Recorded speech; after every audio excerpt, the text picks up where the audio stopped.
So I got bored because A&M's not in a bowl game, and I thought to myself, what the hell? Let's do a preview of Georgia, Alabama. So first off, I want to say, you Georgia fans, you Alabama fans, especially to you Alabama, thank you so much for doing what we all needed you to do and mopping the floor with Cincinnati. You did exactly what we all thought should have been done to them. They've been coasting on a privileged schedule, playing basically nobody, enjoying a non-gauntlet of a schedule, and then want to flaunt it around and say 13-0 is equal to 13-0. 13-0 is not equal to 13-0 everywhere. They're different. You play different people at different times with different players and individuals. It ain't the same. Thank you for doing what you were supposed to do. And Georgia, I see you beating a Power 5 team like that. I saw that. Great job. Now, if you are one of those Georgia Bulldogs or you're rolling Tide in here on me, let me explain to you what I'm going to do in the preview, okay? So I'm going to state something for you real clear. You might even fall out of your seat because it's so obvious. Whenever I give you my predictions and how I'm going to talk about this, it's going to be based off of what you actually need to do to win a game. So everybody with me now, what do you need to do to win a game? You need to score more points than the other team. Score more points than the other team. Fantastic. Good job, everybody. And with that, it makes me wonder what other people are talking about. And you might say, oh yeah, that's real simple and clear. That's exactly what you're supposed to do. Duh. Okay, well, so what we're gonna do from there is work backwards. Let's work backwards. So you need to get into the end zone more times than your opponent. Obvious stuff. It's so obvious, I wonder why more people aren't talking about it. To get into the end zone more than other people, you need to get into the red zone more than other people. That's how this kind of works. So I'm gonna have a heavy focus on red zone efficiency and everything that happens in the red zone, offense and defense. And then stepping back from there, how do you get into the red zone? Well, you need to sustain drives. How do you keep people out of the red zone? Well, you need to keep them from sustaining drives. And so this has a whole other set of subcategories that we need to talk about. To sustain drives, you need to continue to get first downs. You need to not have negative plays. Don't get penalties, tackles for loss, turnovers. So all these things contribute to either sustaining a drive, shooting yourself in the foot, or stopping the other team. And we're gonna look at a heavy influence on those. What we're not gonna do is put a heavy influence on, oh yeah, you're getting this many yards per carry, this many yards per completion, and that translates into this many points. I'm not gonna do that. I am gonna give you a model and a prediction, okay? I am gonna do that. But my model, my prediction, what it does is projects the upper end of your scoring ability and the lower end of your scoring ability. Okay, so I'll do that for Georgia and Alabama. I'll give you an idea of what I think the low end for Alabama to score is in Georgia, and then what their upper echelon is for that, what the highest possible total that they could get. We'll see how those kind of work together, as it'll also project what it will allow your opponent to get on you, what you've been allowing them to get, and then we'll take that and extrapolate what a reasonable score is based off of that information. Then we'll talk about some matchups, because models are based off of inevitably a team performing off of what they've done on the average. So if you play the most average team, you took all 14 games that you played and you played the quintessential team that averages exactly as all those other teams are and takes all their means, well, then you should score exactly what this average projection says that you will. But it just doesn't play out like that. You have matchups and you have different things that are always going to make the game not come out the way its average says that it will. So we'll look at some of those things and we'll talk about how the game might change based off of those things, and then I'll kind of give you what I think is going to take place. So without further ado, let's get into it. All right, first things first, let's talk about the red zone. Like I said, red zone offense. This is what your team is doing when they get into the red zone on offense. So Georgia, Alabama, you can see the difference between attempts and conversions right off the bat. Georgia's been in there 66 times, Bama 64. And you've got 56 conversions by Georgia, 59 by Alabama. Now, break that down a little bit further, because just because you convert does not necessarily mean they should all be weighted the same, because sometimes you score a touchdown, sometimes you score a field goal. And so all conversions should not be treated the same. Okay, so you see how some of this gets a little bit more nuanced. Georgia has gotten a touchdown 60% of the time, and field goals 24% of the time. Bama is 70-20. Okay, the remainder is when they have not converted. Now, for Georgia, you've got in the last 3 Power 5 matchups, and let me preface this with saying these both include the Tennessee matchup, so there's a common opponent in there. Georgia has had 14 attempts and converted 10 times for a 50-21% ratio on touchdowns to field goal. Alabama's been 100% on the attempts and conversions, and they've gotten touchdowns 85% of the time on that. So they have not been held out once. I think you can see trending wise here, we probably have a lean towards Alabama if we're considering red zone offense. All right, so let's talk about the exact same thing, but for red zone D. And you can see Georgia has allowed opponents to get into their red zone 28 times. Opponent has converted 16 times. In Alabama, 37-31, so quite a bit higher there from Alabama.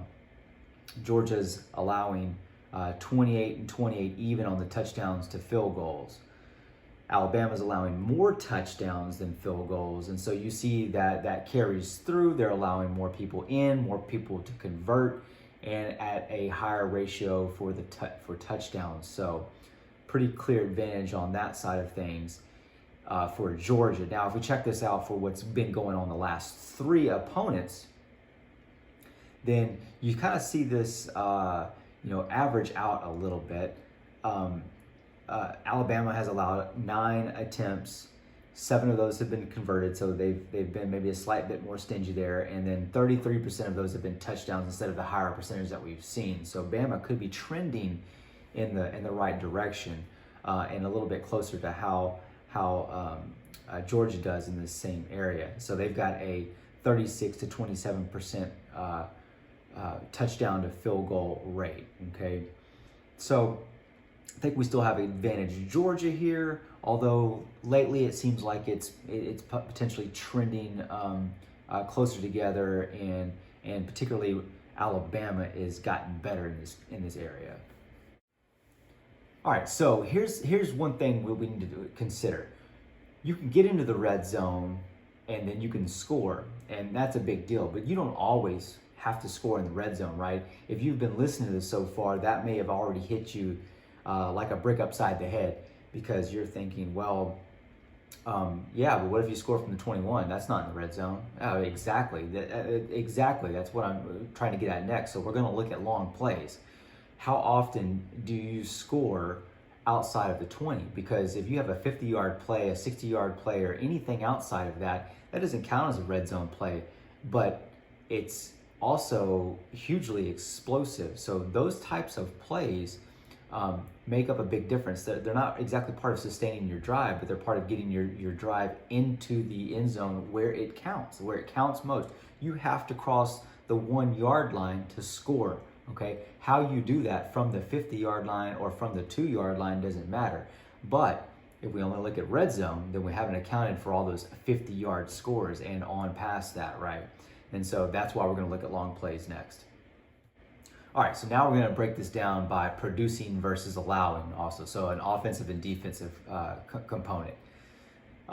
Georgia has produced 218 plays of 10-plus yards. Alabama, 260.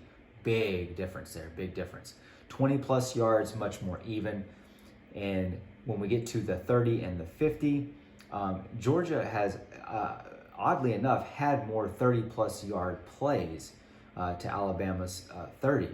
So both teams seem to have the potential, but when it comes to the 20-plus yard, 15-yard play, Alabama, clear advantage. Now, what these teams are allowing, Georgia has only allowed 122 plays of 10 or more yards. Alabama, however, 160. So again, you see the flipping there. Big stark difference. Bama only allowing 19, but Georgia even more stingy with 17 of the 30-plus yard plays or more. 50-plus yards were pretty even. So each have, an ability to give some of those up, but that number is so low that, every other game or so, each team is allowed one of these from time to time. Pretty even matchup when it comes to the long plays, but I'm going to give a bit of an advantage to Alabama because of the sheer volume of those plays that are taking place. I'm going to kind of default in this way in some other areas too. So you'll see when we start talking about Bryce Young and Stetson Bennett, we're going to get into some differences about how many attempts they've had. You're going to see a big difference in attempts there. So that tends to weigh a little bit more. So Alabama seems to have a clear advantage on being able to produce these plays. Of course, Georgia has a big advantage to disallowing these plays. How those are going to jive is going to be something that we're going to have to, consider more fully. Okay, so if you're not doing the long plays and you're not scoring outside of the red zone, then you're going to need to get into the end zone. Into the red zone and get into the end zone through the red zone. To do that, you need to be able to sustain drives. The number one thing you need to do to sustain drives is get first downs, okay? You can get a penalty in a first down. You can get a negative play in a first down. As long as you are getting first downs, you will continue to march down the field, okay? So, first downs, look at what each team is producing. We have run and we have pass to start off with. 143 first downs by run for Georgia, 152 by pass. Contrast this with Alabama doing 124 by rush and 199 by pass. Obviously starting to show a bit more of a pass-heavy offense from Alabama. Now, when you get into total and points, you'll see that Georgia has had 319 points. So essentially what that breaks down to is 1.7 points for each first down, okay? And Bama has basically the exact same breakdown. There was a little bit difference when you got to the next decimal place, but probably not an effective difference, okay? Now, what each team is allowing. Very similar numbers when it comes to what they're allowing in the rush game, but Bama has allowed quite a larger portion more of passing first downs. So this to me is starting to tell another picture on the defensive side of the ball that they have been more susceptible to the pass when it comes to giving up these first downs. Total points, Georgia has allowed 200 points altogether, and by first down that equates to about 0.7 points per first down. Alabama, you can see, is doing 1.1, so a tick higher. And over the course of a game, that can make a significant difference, since potentially every 2.5 first downs, Alabama will be giving up essentially one extra point than Georgia will. So after about, say, 3, 4, 5 possessions, that can be the difference in a field goal at that point. So, and that is, I think, what the spread is currently, 2.5 points. So, all right, let's continue. Want to get those first downs. You need to be good on third down. You need to not turn the ball over. You need to not have negative plays, no penalties. I say no, but you need to limit the penalties and the tackles for loss. Tackles for loss and penalties will set you back and make it more difficult for you to get a first down. Do we agree? Do we agree?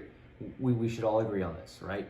And when your drives are more difficult to sustain, you are more likely to have a play-ending third down than you are if you are staying on schedule, okay? If you stay on schedule, higher probability that you're going to get that first down. So I am not going to put a big emphasis on turnovers. As you can see, though, in the turnover column, the Tide are getting almost, exactly 3 times more turnovers per game than Georgia. So if Georgia's getting one turnover in a game, you can expect that to be 3 for the Tide on average, okay? But of course, they're not really doing that number. They're not getting 1, and Alabama's not getting 3 each game, so that's why the decimal number, right? But you can see the factor of 3 there. Third down conversions, fairly even, but Bama does have a bit of an advantage. And I'll also say here, because we have a volume kind of situation too, it's only a 7 percentage point difference in third down conversion rate. However, you're going to see the rate at which that's happening. Alabama's had more times at third down, and so having a higher percentage rate of conversion plus more times at third down, you can imagine how frustrating that gets for an opponent. Okay, so they're getting the third down more than Georgia, and they're also then converting more than Georgia. Third down is going to be key in this game. Tackles for loss. If you want to get yourself behind the chains quick, all you need to do is get sacked or get tackled for a 2-yard loss. And right here, what you can see is what is happening offensively versus defensively, okay? Because you can really stymie an opponent if you're getting tackles for loss on defense. But if you're on offense and these are happening to you, then it stunts your drive. So that's what you have you're seeing here contrasted, okay? So the first number, 6.6, that is how many tackles for loss Georgia is getting on defense, okay? That's what they are producing. On the other side of the ball, they're giving up 3.2 tackles for loss per game while they're on offense, right? On the other side, Bama, they are generating 8.1 tackles for loss each game. So a fair amount to higher, nearly 25% more, or actually a third more. And you have Bama is with 6.8, that's how much they are giving up. So they are also worse at giving up the tackles for loss than Georgia is, but they're better at getting them too. So you have a lot of give and take, as is pretty typical when looking at matchups in a lot of different areas. You have one team excels here, another team excels there, and that's a balancing act that ends up taking place. Penalty-wise, Georgia's getting or committing 4.8 penalties per game. Their opponents are committing 6.5. So each team's opponent is producing about the same amount of penalties, with Alabama's opponents doing 6.4. But Alabama's not as good as in this column. They are committing 7.1 penalties per game. Now, at the 5-yard mark for this, we're looking at like 35 yards. Not that big a deal. 10 yards, holding calls, those types of things, 70 yards. So sprinkle in a few 5 yards and a pass interference here and there, a personal foul or something, you probably average out. And if you put all these on 10 yards scale, Georgia would be giving up 48 yards per game, but Bama would be giving up 71 yards. So you're going to have a differential of, approximately 3 first downs worth of penalty yards. And 3 first downs worth of penalty yards gets you from, say, your own 10, 15, 20 yard line to midfield, okay? That then starts to bleed over into field position. And when you only have half a field to go, you have an advantage, big advantage, okay? So you see how this is all starting to work together. We are trying to figure out how to get into the end zone, okay? We're not trying to figure out how many yards you're getting, okay? So, a little bit frustrated with hearing about how we're going to get so many yards, okay? And I agree, total yards is just not a great indicator of what a team is going to do. And this is looking at, how a team will actually get into the end zone. So let's continue. What I think is probably the most important matchup, the QB matchup. You got Stetson Bennett and you got Bryce Young, the Heisman winner. And then you've got a guy that's been said to not be the man and is trying to show that he is the man in Stetson Bennett. And this is going to be the true test to find out exactly where he stands on that. Interestingly enough, in the Alabama versus Cincinnati game, we see Bryce Young, and for the Aggies watching this, we saw something a little bit familiar that we recognized. There was an uneasiness from Bryce happening. Maybe it only happened a couple times, but it was very eerie for us. He was in the pocket. He was fine. He was protected. There might have been guys around him, but he was a bit nervous and flustered and made some weird throws based off of that, and and some quick exits. So that's just not quite something I was seeing or thinking I was going to see, from a Heisman winner. Not to be down on the guy. I really love his release. I spoke highly of him in my season preview. He has got a snap release and it is a dart. But just looked a little bit uncomfortable. And so that's got me a little bit intrigued about how this matchup is going to play out. On the other side of the ball, it looks to me like Stetson Bennett was really stepping up. I mean, literally, stepping up into the pocket, making throws. In the face of some pass rush that was, pretty stiff. So hats off to that guy. Bryce played an amazing game. Now, let's look at some of these numbers that you've got. And right off the bat, their completion percentage is actually pretty close. 64 to 67. I'm not seeing anything that's jumping off the wall there to me. It's like, oh, wow. If I'm looking at these numbers and I'm going to pick a Heisman winner, then I'm going to pick the 67. No, I'm probably not doing that. I mean, no, for sure, there's other quarterbacks in the country doing 67%. Now, I would have killed for the 64, and so 67 is fantastic. And, Bryce is an excellent player.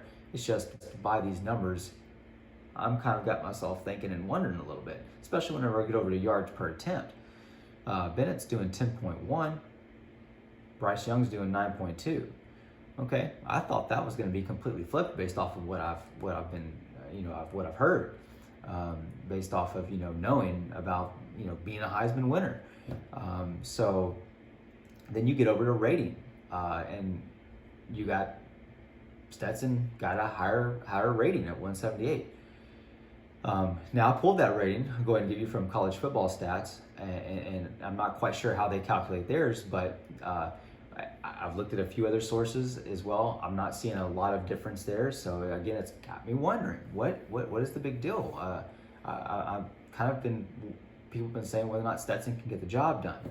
Now, here's what I will say where I think Bryce provides the most value when it comes to this.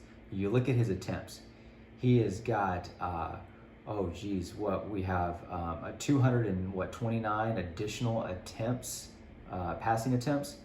When you have that many more passing attempts, I'm gonna actually expect that your completion percentage is going to be a little bit lower, and because you have that many more attempts, it's going to make your yards per attempt be more difficult to have inflated. If we took off 100 attempts, maybe his balloon's up to 12. But this tells me that because of such the high volume of attempts that he's doing, you've got a weight there, and that weight is kind of like in a GPA, you're going to weight this a little bit more than that. A 3-hour class doesn't weigh as much as a 4-hour class, and they both weigh more than a 1-hour class. So you make an A in the 1-hour class, you don't get as much out of it as for GPA as you do the 3-hour class. We all know this. So the 64% for Stetson is very good.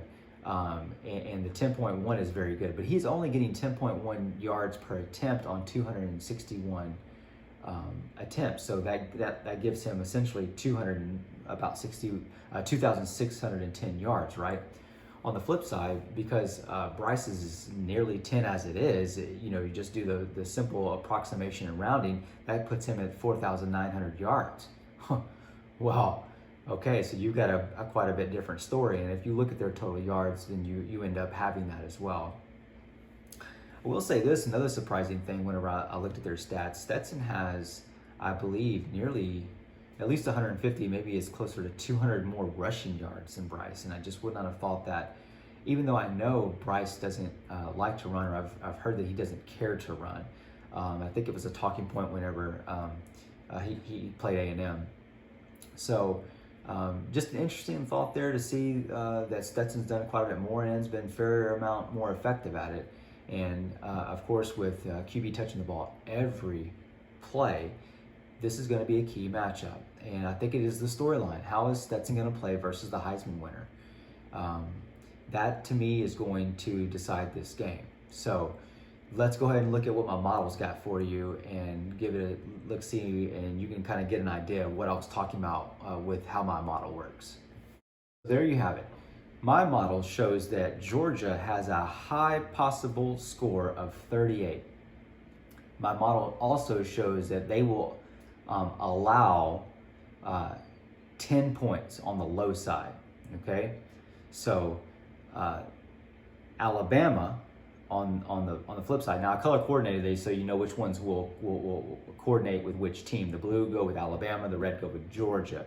So whenever Georgia is going to allow 10 points, that would be what it would be projecting Alabama to score, okay?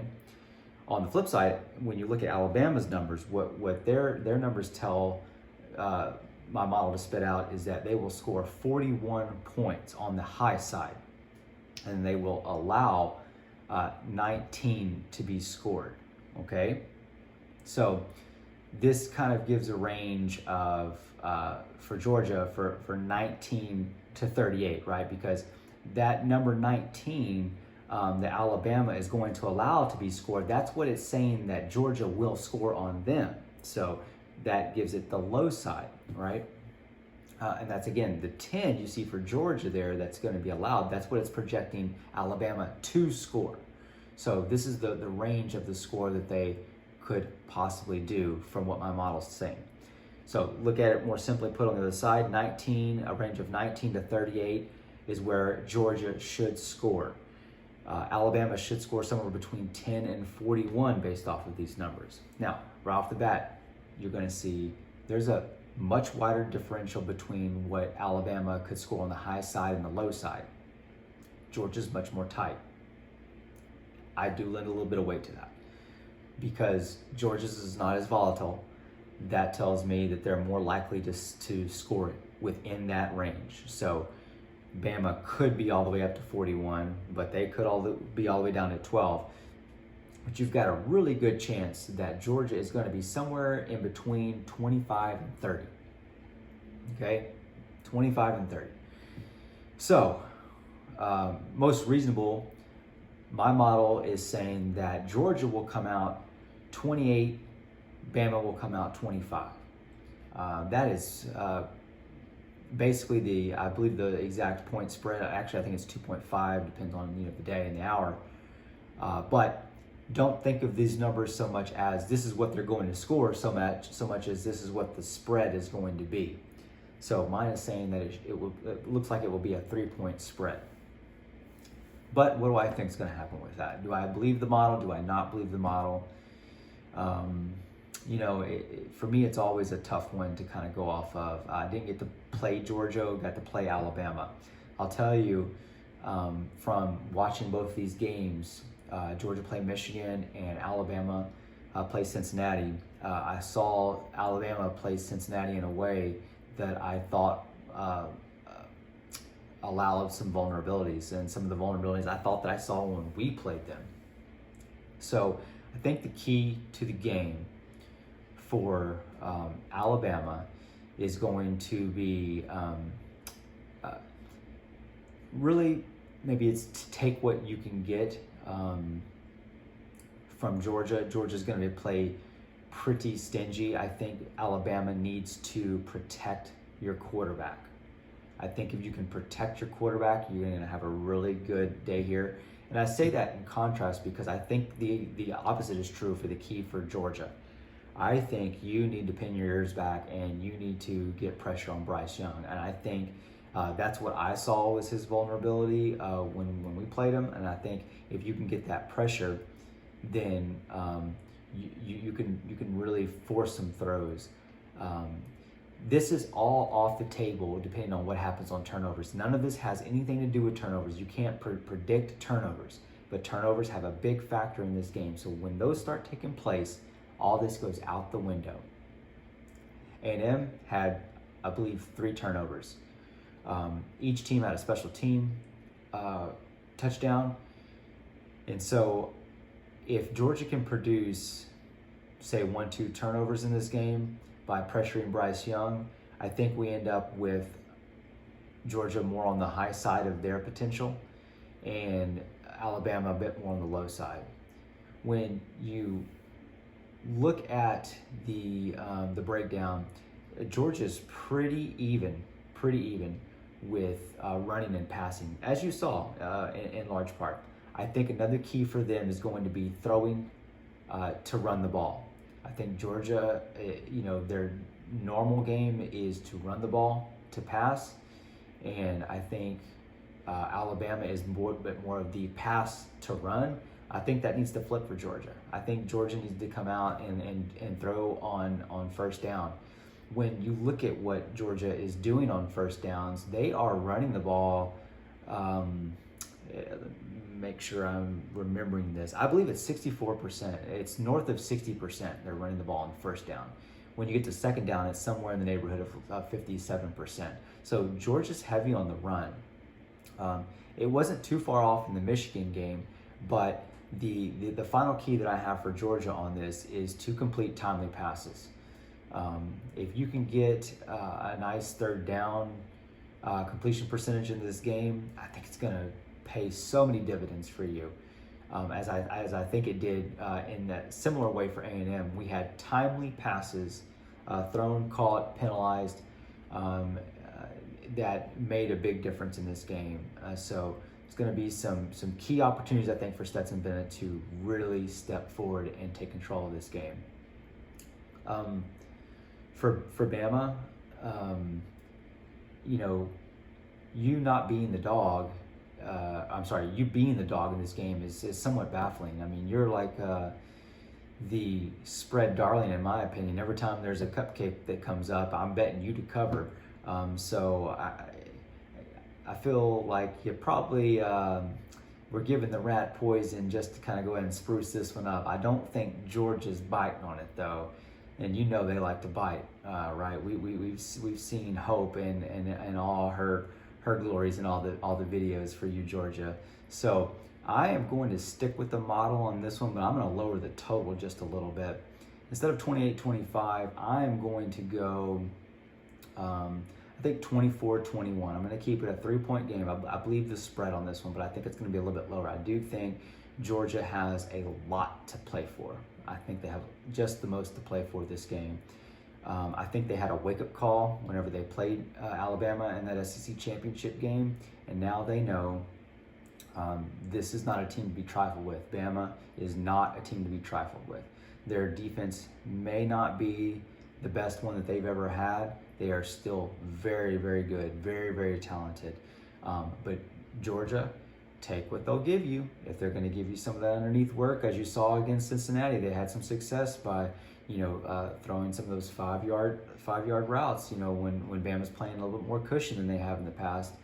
So they haven't been quite as stingy there, and I think you can get away with that first down pass and get ahead of the chain. So this is for sure going to be a grudge match. I am looking forward to this game, maybe more so than I have in some other games in a while. I'm so thankful it's an all SEC championship game.